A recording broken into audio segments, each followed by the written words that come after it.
Man, oh man, so much stuff to break down. A lot of people soaring up rankings, a lot of people falling down the rankings. It's time to look at what has changed from week 4 in terms of fantasy football. We're going to go game by game. We're going to do the box score. Now, this week, we're also going to have the ranking videos as always. So make sure you smash that subscribe button. I really appreciate every single like and subscribe. Helps us out as a small channel and a growing community. Eagles, Bucks. The Eagles take down Tampa Bay. But more significantly, you have Saquon Barkley with a down game. In terms of receiving, he gives you a solid PPR day, 4 catches, 30 yards. Rushing, he was contained. Almost 20 carries, but only 2 yards per carry. Salvages his day with a rushing tutty. So a solid day from Saquon, but we've yet to see Saquon really break away, hit his head on the goalpost in a crazy long run, and have a 30 bomb in fantasy, and we're going into week 5. So I'm not happy, but I'm not disappointed if I'm a Saquon owner. Jalen Hurts, 9 carries for 60 yards on the ground. Not terrible. Throws for 2 passing touchdowns. They were both short passes. I think both of them went to Dallas Goedert. Goddard had a heck of a day in a fantasy perspective, but don't be deceived. Touchdown regression would make his day irrelevant. So I still don't trust Dallas Goedert moving forward. Now, when Goddard's the one getting the targets, Goddard's the one getting the love. In my wide receiver weekly rankings and rest of season rankings, I was harsh on Devontae Smith. I was harsh on A.J. Brown, and I was right. 2 receptions for both of these guys. A.J. Brown, 9 targets, 2 catches. Okay. Devontae Smith, 2 for 2, 29 yards. You can't trust the amount of volume they're going to get. And sadly for A.J. Brown, he actually got volume. He just didn't do much with it. I don't like starting either of these guys in my lineup. Now, A.J. Brown, you're probably going to have to start no matter what. Devontae Smith, I think he's a flex play that I'm not even wanting to start. Baker Mayfield, 2 tutties, 1 interception. It's not a bad game from Baker. Probably one of his worst games of the year, but he has a deep passing touchdown to Emeka Egbuka. So if you have touchdown bonuses enabled, Baker Mayfield had a solid day overall. Bucky Irving is the big riser from this game. 63 rushing yards. Then you have 100 receiving yards with the receiving touchdown. Rachaad White was involved. Rachaad White still should be rostered if something were to happen to Bucky, which Bucky, I mean, the amount of volume he's getting, the amount of volume he had in college, I do think Bucky Irving, we can call him, prone to injuries. We saw him banged up a little bit last year too. Rachaad White should be rostered. Receiving wise, Egbuka is insane. Godwin was rusty, but he had 10 targets, guys. Godwin is going to be in a great spot. Now, Evans should probably be back sooner rather than later. I believe he's not on injured reserve. So Godwin, I do think Godwin will still have big games coming up here in the future. Looking at the next game, we're going to do the Dublin game. Vikings and Steelers. Big takeaways? Justin Jefferson is here, and Jefferson had his breakout game for the season. 10 catches on 11 targets, 130 yards. Big game for him. Jordan Addison, I believe, also will have solid fantasy days to come. Now, when we get that J.J. McCarthy swap from Carson Wentz, that's definitely going to impact things. Now, we do have bye weeks in week 5. In fact, the Vikings are not on a bye week. The Vikings head to play the Browns. So I'm a little bit concerned with that tough matchup. They're playing in London. I mean, the Steelers D-line destroyed Wentz. That's why the Vikings lost. What do you think the Browns D-line is going to do him, right? But Addison had 8 targets. He had 114 yards in his first game back. Nice. Hawkinson salvaged his day late in garbage time. It's disappointing, but it's not terrible. It's kind of like, I'd like to say it's his floor, but I mean, this might be Hawkinson's ceiling, the way that his season has gone so far. Everyone else, not really relevant there for the Vikings, except for Jordan Mason, which Jordan Mason had a bad game. A bad game, it is what it is. The Steelers. Aaron Rodgers looked good, but I mean, nobody's starting Aaron Rodgers in fantasy anytime soon. Kenneth Gainwell is the big riser here. Listen, people wake up at 10 a.m. Oops, guess what? Going into Sunday, we had the reports. Jaylen Warren is playing, confirmed. And then you wake up Sunday morning, he's in your lineup, he's out. Apparently, he didn't feel good in Saturday's practice, didn't want to push it in the game, and a lot of people were starting Jaylen Warren. Pretty funny. But Kenneth Gainwell had a heck of a day, man. 140 scrimmage yards. He had 2 touchdowns, almost had 3 touchdowns as well. Metcalf also had a breakaway touchdown. This is where you want to sell DK Metcalf high, guys. He had 130 receiving yards and 1 touchdown. So looking at his box score, like, okay, Metcalf had a 20-plus point game. 5 targets. This is kind of his typical game that he's been having this season. He just broke one of them off for a big, run after catch. I'd be looking to move on from Metcalf and sell him high. Nobody else interesting to me on the Steelers side of the football. If Warren were to miss time, maybe you get Caleb Johnson. This looks like Kenneth Gainwell has the RB2 job secured if Warren misses another week, but Warren should come back, and I think he'll be just fine. Falcons and Commanders. Deebo Samuel's the one that had a big game here. I told you going into the week, don't trust either of the Commanders' running backs. Turns out I was right. Deebo had 6 catches, 72 yards, and a touchdown. This is another guy I would move on from, sell him high. He's actually been performing well from a fantasy perspective, especially in best ball. You'd be able, you're making some decent money if you took Deebo there in round 7. But Deebo only had 6 targets. Now, Luke McCaffrey, you might be thinking to yourself, should I add this guy from waivers? Don't. As soon as Terry is back, Luke McCaffrey is a nobody. Ertz had a down game. Now, Marcus Mariota, he's a streamable quarterback. I mean, the rushing upside is kind of there. Now, he only had 2 rushes for 20 yards, but he looks fast. 2 touchdowns through the air as well. Now, Jaden Daniels will most likely be back. The Commanders have a long week. I believe they play on Monday Night Football in Week 5, so I expect Daniels to be back and this offense to look better than they did against Atlanta. The Atlanta side of things, is Kyle Pitts' season a thing? Kyle Pitts, 5 catches on 5 targets, no drops, 70 yards, and a touchdown. This guy does not score touchdowns, but he did in Week 4. Interesting. Now, Darnell Mooney, I was actually excited about. He had 11 targets in Week 3. My bad, guys. And then Mooney comes out. He hurts his hamstring. We'll have to monitor that moving forward. Very disappointing day from Darnell Mooney. If he's out a week or two, he might be a good buy low candidate. Drake London had a nice day, 8 catches, 110 yards. Bijan Robinson also had 100 receiving yards through the air, and he's effective on the ground. Now, Bijan, owners are disappointed with this 28-point day. Why? Because this Tyler Algier guy is a pest. 16 rushes, 51 yards, and a touchdown. This Algier guy is going to make Bijan owners lose their mind if they haven't already. So keep that in mind moving forward. I think Bijan, his floor might actually be his ceiling is lower than guys like James Cook, who are going to be getting the bulk of the red zone carries. Speaking of James Cook, take a look at the Buffalo Bills. I told you James Cook would have a big day, 120 rushing yards and a tutty, and then through the air adds 3 catches for 20 yards. Khalil Shakir, sell him high. 5 catches on 5 targets for 70 yards and a touchdown. This Bills receiving game, I don't think a single Buffalo Bill is startable. You will not ever know which Buffalo Bill player will be getting the volume on a given day.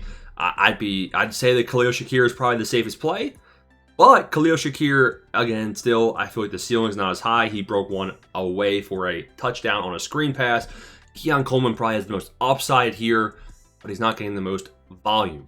Josh Allen had a good day, 2 passing touchdowns on low passing volume, but he also adds a rushing touchdown and 45 rushing yards. Obviously a starting quarterback, QB1 moving forward. The Saints side of things. We're going to do a waiver wire video for the week as always, and Kendre Miller is going to be a high priority name. 65 rushing yards and a touchdown. He looked good. He looked like he had some juice. Kendre Miller might just be one of the top waiver wire priorities for week 5. Now, Rashid Shaheed is somebody that I think I would rather start than Devontae Smith. Shaheed has been averaging 10 fantasy points a week, and I feel like he has a high ceiling that we've yet to see. Shaheed is actually somebody I would recommend trading for. Juwan Johnson had his worst game yet, but he brings in all 3 targets for 27 yards. You still start Juwan Johnson, and you still feel pretty good. I'll probably still have him in A tier of my tight end rankings. Chris Olave had his worst game as well, but he brings in a touchdown to salvage his day. Only 6 targets, but Olave still is a high league leader in terms of amount of targets. Heading into the next matchup, Browns and Lions. Amon-Ra St. Brown is still wide receiver 1, right there with Puka Nacua, who we'll talk about later. Amon-Ra St. Brown brings in 2 touchdown passes. He's firmly at the probably top 2 spot. Probably second in my wide receiver rankings behind Puka Nacua. So Amon-Ra St. Brown, while yes, he had a great game, 7 catches, 70 yards. And why was this guy playing 2K? He was playing NBA 2K at 3 a.m. on game day. What are we doing? What are we doing? Good thing he had 2 touchdowns or people would be fuming. David Montgomery did not do anything with his opportunity, and his opportunities were limited after his monster game last week. Montgomery, dude, I I hate to say it. It's kind of like Devontae Smith and A.J. Brown. You can't trust David Montgomery. You're not going to know when he's going to have this type of a dud week. But I feel like more often than not, he's going to have a decent floor. We just didn't see that against the tough Cleveland Browns front. Jahmyr Gibbs, solid game. Jameson Williams, 8 targets. Didn't haul in any of the deep balls. You're disappointed as a Jameson Williams owner. You're probably still starting him in the flex spot and just hoping he connects. Cleveland Browns, Harold Fannin Jr. Where is he? I don't know. This guy, Harold Fannin Jr., has 6 targets, only brings in 2 for 24. Disappointing. And Njoku, 3 targets. I mean, I think Fannin Jr. is going to have good upside once Njoku inevitably gets his normal occurring, he gets it every year, season injury. So I think Fannin definitely is still somebody that is a top tight end, but you don't start him like happily. It's like, oh, I guess I have to start Fannin this week. I don't know how long of a leash the Browns are going to be giving Joe Flacco when he plays the way he did. 16 of 34, 2 interceptions, no, a bad line. Now, there's one bright spot, and it's bright. Quinshon Judkins, 4 catches, 33 yards. PPR, that's good. 100, almost 100, 82 rushing yards, and a touchdown. Quinshon Judkins is the real deal. You start him every single week, and you have a smile on your face if you draft this guy. There is not a single Carolina Panther that I like starting other than Pat McMillan. Floor type day, 8 targets, brings in half of them for 62 yards. You start him as a wide receiver too. Chuba Hubbard also has a good floor. If he gets in the end zone, he's going to have a good fantasy day, so he's kind of touchdown dependent. But Chuba Hubbard's going to get all the volume. It's the only 2 Panthers even relevant. On the Patriots side of things, Travion Henderson. Do not be deceived by his 12-point day. Oh, I'm going to start Travion next week. Ramondre Stevenson still had more carries. It's frustrating. It's very frustrating. Now, Stephon Diggs had his best game of the season. 100 yards, 6 catches. Hunter Henry also had a touchdown. I would try moving on from Hunter Henry because he had the obviously monster day last week. Comes off this week. You might think, oh, Hunter Henry's so good this year. He's going to maintain this 10-plus point PPR average. Bro, he had 2 targets. Well, let's not overreact here. Rest in peace, Malik Neighbors is the biggest takeaway from this game. Cam Scatterbo looks like the real deal. He's involved as a receiver. He's involved heavily in the goal line. Once Cam Scatterbo starts, finding pay dirt, this is going to be an elite running back option. Like an RB1 upside when things are said and done. Who's going to fill in for Malik Neighbors? Honestly, I'm not excited about any of these guys with Jackson Dart. He looked decent. Jackson Dart looked decent. I really like Dart's rushing upside moving forward. Should Dart be rostered? Probably. But in terms of do I want big play Slay? No. Do I want Wan'Dale Robinson? Probably, because he's going to be checking it down, I feel like. So, I'd rather have Wan'Dale Robinson over big play Slay. The Chargers had a down game except for Morgan Hampton, who had 12 carries, all of the rushing attempts, and 130 yards with a tutty. Receiving wise, the Big Q leads the team in targets, leads them in receiving yards. Receiving touchdown, you start the Big Q as a wide receiver 2 moving forward. You also start Keenan Allen in week 5. 5 catches, 37 yards, down game. Ladd McConkey has been relegated to flex, and I don't know how high Ladd McConkey's ceiling is. You probably are happy getting 10 points from Ladd McConkey moving forward. This is something where, the first couple of weeks you don't overreact. It is time to press the panic button here on Ladd. He is firmly the wide receiver 3 in this offense. He's getting, Oronde Gadsden, who was a good waiver wire pickup last week, and I still think Oronde Gadsden should be picked up on waivers this week, had more catches than Ladd McConkey. What are we doing? Hampton, heck of a game, man. Hampton is in the RB1. Not even conversation. Hampton is an RB1 moving forward. Woody Marks, add him on waivers last week. He's my favorite waiver wire pickup this week. 17 carries, 70 rush yards, and a touchdown. He outplays Nick Chubb. Oh, and what is Woody Marks known for? Receiving. 4 receptions, 50 yards, and a touchdown. Insane. Nico Collins, salvageable day. 12 fantasy points, not really exciting. Everybody else here, there's nothing exciting on this Texans side of things. Keep in mind, this was their easiest matchup of the year, and they still didn't look that good. They put up 20 in the fourth quarter. So I don't like any of the Texans players moving forward, to be honest. But Woody Marks is, climbing up the waiver wire ranks. Alik Almonter, once again, is the Titans' lead wide receiver. He should be rostered. And I think I'm going to trust Alik Almonter moving forward. I think I'm putting him in flex play consideration. Doesn't bring in a touchdown this week. Only has 6 points. but he had 7 targets. I think that Alika Aminer can be trusted moving forward. Maybe I'll regret it, but I might start him in my flex spot next week over Marquise Brown. Tony Pollard gets all the opportunities, does nothing with it. You're really not surprised there. Nothing really has changed in that regard from what Pollard's been doing all season. Colts and Rams. I had Puka as my wide receiver 1 since week 2. I'm a genius, I know. Now, Puka Nacua, every time he touches the football, seems like you just hold your breath like he's going to get hurt. And I was thinking that. Then I get a notification he's going to the locker room. They said it was his knee. I was like, all right, it's over. Because he's had knee injuries in the past. It was his thumb, luckily. Now, Puka Nacua, when he's healthy, is the best receiver in the league, it looks like. 170 yards and a touchdown. Now, ignore Tutu Atwell. This guy's a bum. Devontae Adams brings in the touchdown. I told you guys he'd get more involved in the red zone moving forward. Seems like I was right. Kyron Williams, decent day, floor-type game. Danny Dimes, Indiana Jones. Don't look at the stats, because realistically, he had another touchdown, which would have been a definitely different story from a fantasy perspective. Adonai Mitchell taunts and doesn't bring in the 80-yard touchdown pass.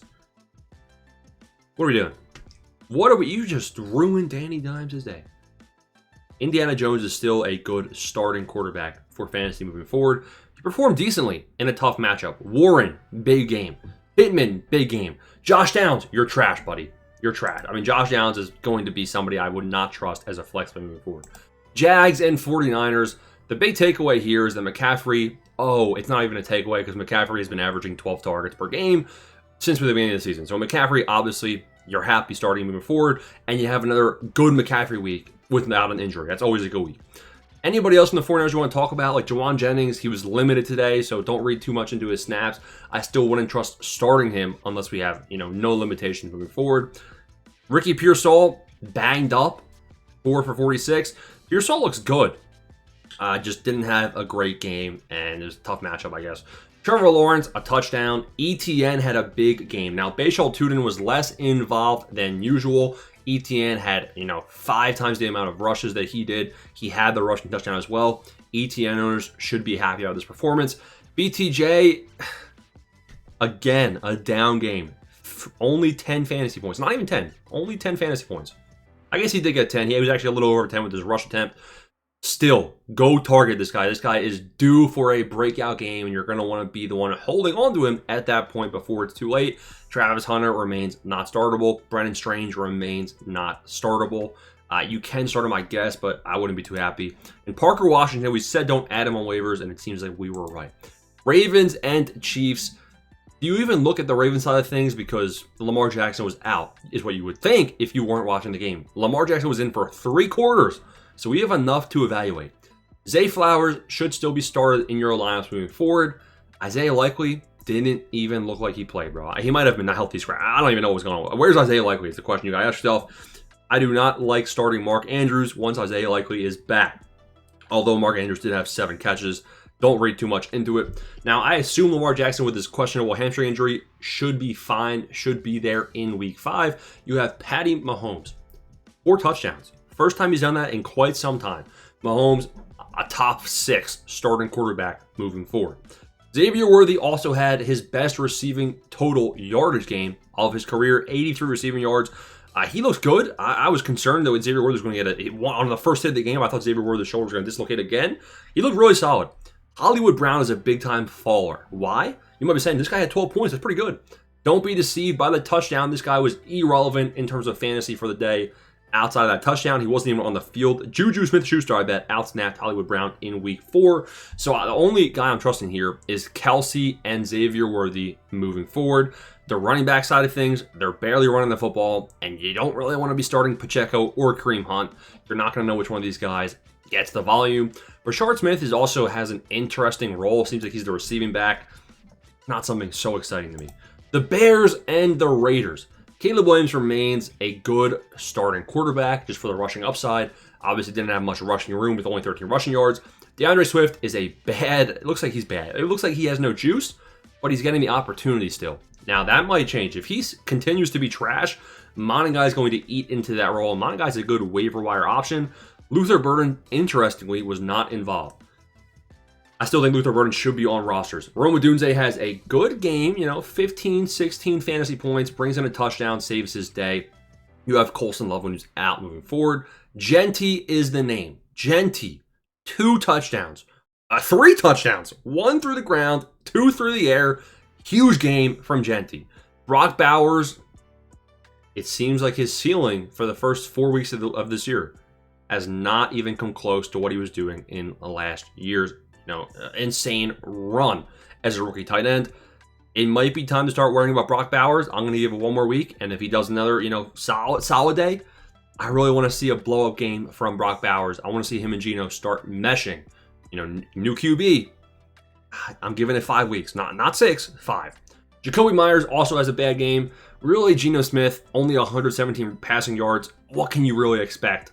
So this was Ashton Genty's game from start to finish. We'll take a look at the Seahawks and Cardinals. Kyler Murray sucks. Marvin Harrison Jr. sucks. Now, they got lucky. Very lucky in the fourth quarter. Marvin Harrison Jr. also had good opportunities. So I actually do like Marvin Harrison Jr. as a lineup play moving forward. Should still be in your lineup. Kyler Murray also salvaged his day. 40 rushing yards, 2 passing touchdowns. You're probably still forced to start Kyler Murray moving forward. You'll have to watch my quarterback ranking video to see where I have him ranked. Sam Darnold, good day, game manager type game. Only 1 passing touchdown, so obviously not a great fantasy day. Walker outplays and outsnaps Charbonnet, but Charbonnet vultures the touchdown. I would hate to be owning Kenneth Walker or Zach Charbonnet because they just limit each other, man. JSN, big game from JSN. He only had 12 fantasy points, but it was still a big game, man, because he had 0 fantasy points going into the fourth quarter. Now, we got a couple more games to break down here. We got to go... Where do we have to go? I think we do. Are we done? Are we done breaking down all of these games? It looks like we are. So, obviously, we have Sunday Night Football. We have Monday Night Football. But those are the major takeaways from the games heading in to Sunday Night Football for Week 4. We're going to have ranking videos. We're going to have waiver wire videos. Smash that subscribe button. Let me know any questions you got in the comments. Thanks for watching, boys.